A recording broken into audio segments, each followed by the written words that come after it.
Good morning, everyone. Jim Clark here at the Synchronicity Sanctuary in Central Virginia, here to share another contemplation with you, a contemplation that I used many years ago and still refer to from time to time. So these are useful tools for the person on the spiritual path, someone who is trying to build more balance and create more of a direct experience of their spiritual self, their higher self, and to do so with consistency and to enjoy the blissful energies that are natural for such an experience. So the contemplation for today is the power of being, containment, amplitude, and the unified field. So this is really referring to the evolution of consciousness in individuated form. And in my case, in this individuated form, this required an increasing focus on the interior, a focus on being rather than doing, on being as opposed to becoming. So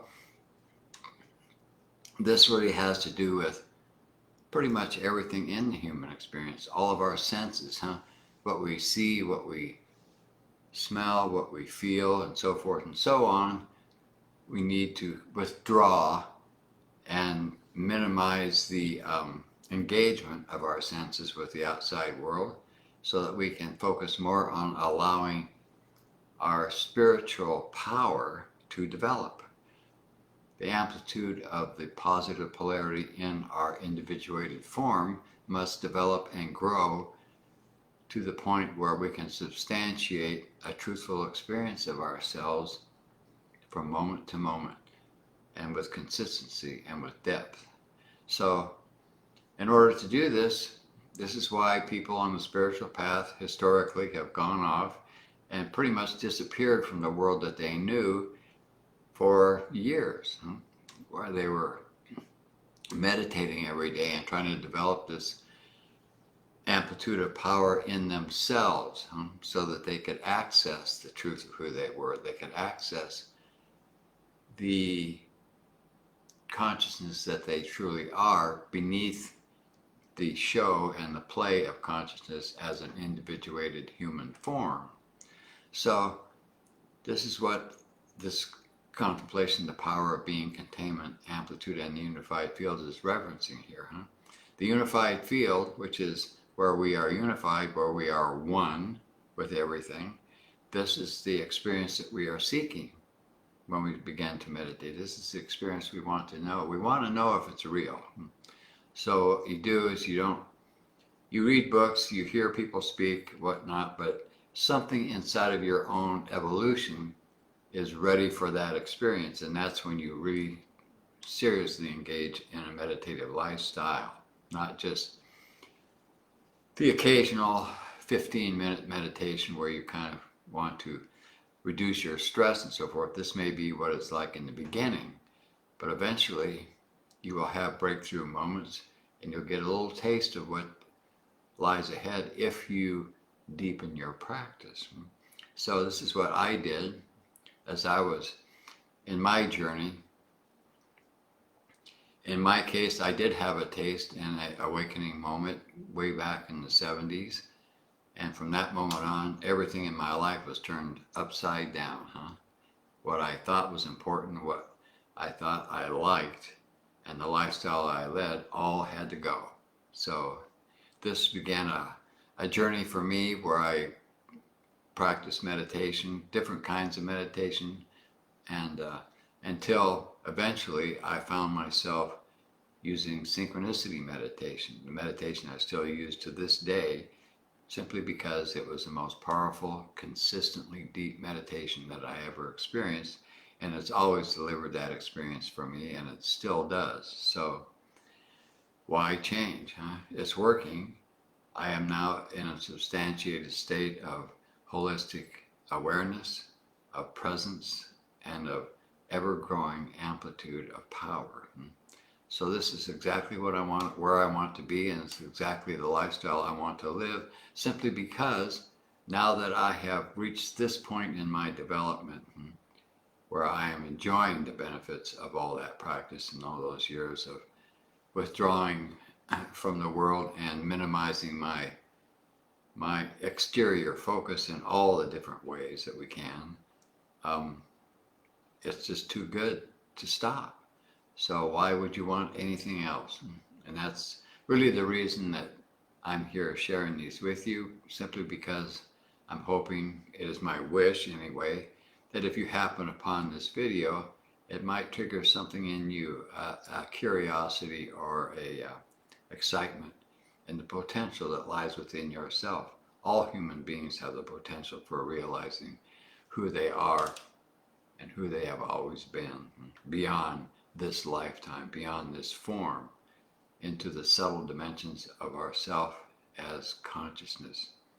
Because in truth, that's all there is. There is only one blissful consciousness. Now that contemplation that I just shared with you, there is only one blissful consciousness, is something that I have used for many, many years, and I still continue to do so. Whenever I find myself looking outside myself and creating something separate from myself, I remind myself that there is only one blissful consciousness, and that the power of my being relies on my continued practice, on my continued minimization of the exterior focus.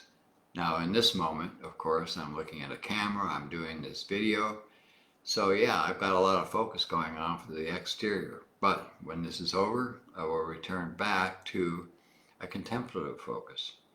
And this contemplation will be part of that, since it's now refreshed in my memory and refreshed in my practice. So this is it. I remember when I was first here at the sanctuary, where I was really thrown into a complete holistic lifestyle. Whereas before I was living in the world, and meditation was something I did when I had time. And now I was in an environment where holistic lifestyle was what was happening. So meditation wasn't just happening when I had time. That was what we did all the time, in one way or another. The energy in this sanctuary meditates you, just as the meditation technology that I use to get myself to this point does the same thing. There is a lot of power there, and a lot of power to help bring you to a greater awareness and a greater experience of who you truly are. And meditation is, and always has been, the primary balancing technique and technology that people have used on the spiritual path as far back as we have any written records, simply because it works. It's based on an understanding that what our existence as a human being is happening in a polarized field of experience. It's a field that was created by Source, so that Source could play the creation game. Source is always aware of itself. It never is not aware of itself. So we pretend that we're not aware of ourselves by bringing ourselves as Source into a densified form called human. And in the process of this densification, coming into a relatively dense form from being all and everything, a very subtle and powerful truth of who we are, we forfeit our awareness of that. Temporarily, of course, because it's built into the polarized field of experience that the negative polarity, the exterior, is born out of the positive polarity, which is the being, and becoming polarity, the negative polarity of contraction, is born out of that polarity. So it is. So you see, there's a kind of a hierarchy of this creation, and eventually, when we are fulfilled in the experience of our densified, relatively unaware human experience, when we have suffered ourselves long enough and we are kind of tired of that and we're done with it, this is when we open up to the possibility that we might be much, much more than we ever dreamed of. And this is where a teacher will show up in your life. This is where you begin to experience a curiosity about you yourself and about life and what it is, and where you start to go in to yourself with this focus, even though you don't see it that way, even though you don't have an understanding, maybe not even practicing meditation, that desire and the little tidbits of information and possibly even some breakthrough moments will spontaneously come to you, like an awakening experience, where suddenly, as in my case, my whole life, my whole being, this form, suddenly just disappeared. It died, it went away. And what was left was the substratum of the existence of this form, which is where the truth of who I am and who you are exists fully aware of itself. And that was a hugely powerful experience. I was blissed out for years after that, just from that one moment in my life. So that's quite an impetus I had to jump into a contemplative and meditative holistic lifestyle. So that was how I got into it, but people come from all different directions and all different individuated experiences and end up with realization, of the realization of who they truly are, simply because the experiences they have are appropriate for them. And this is always the case. Even when people are not in the evolutionary part of their human journey, when they are still densified and totally identified with the human form and the limitations that come with it, that's the experience they need to have to get to where they will be in the future, where this fulfillment of that densified, relatively unaware experience will be fulfilled, where they will finally reach a point where they're ready for something better, something more truthful, something more positive, something life affirmative. So this is how the warp and the woof of the creation game works. And it's always been that way. There's always people who are very densified in their experience, and that's appropriate for them, because that's where we have come from. It's where I have come from. It's where we have all come from almost a total absence of any awareness beyond a physical existence, a fear-based life, and so forth and so on. So it's the birth of the truth out of the truth. Kind of a interesting mystery. And this is the mystery of life. This is the mystery of our own existence, where we have forfeited the awe and wonder of life for the pretense of knowing, the pretense of the mind, the pretense of definition and identification. And we get sold into this pattern, and we struggle very hard to keep ourselves identified as a human being, even though we know it's a temporary existence, and we ignore the eventuality of death, not knowing what death is and having no idea what's real beyond that. People live as if they're never going to die, and this is simply not true. And it brings a lot of pain and suffering at that moment, because you're faced with the fact that you lived a life and you reached the end of your life and you still have no clue as to who you are or what life is. So rather than go that route, meditate, meditate, meditate.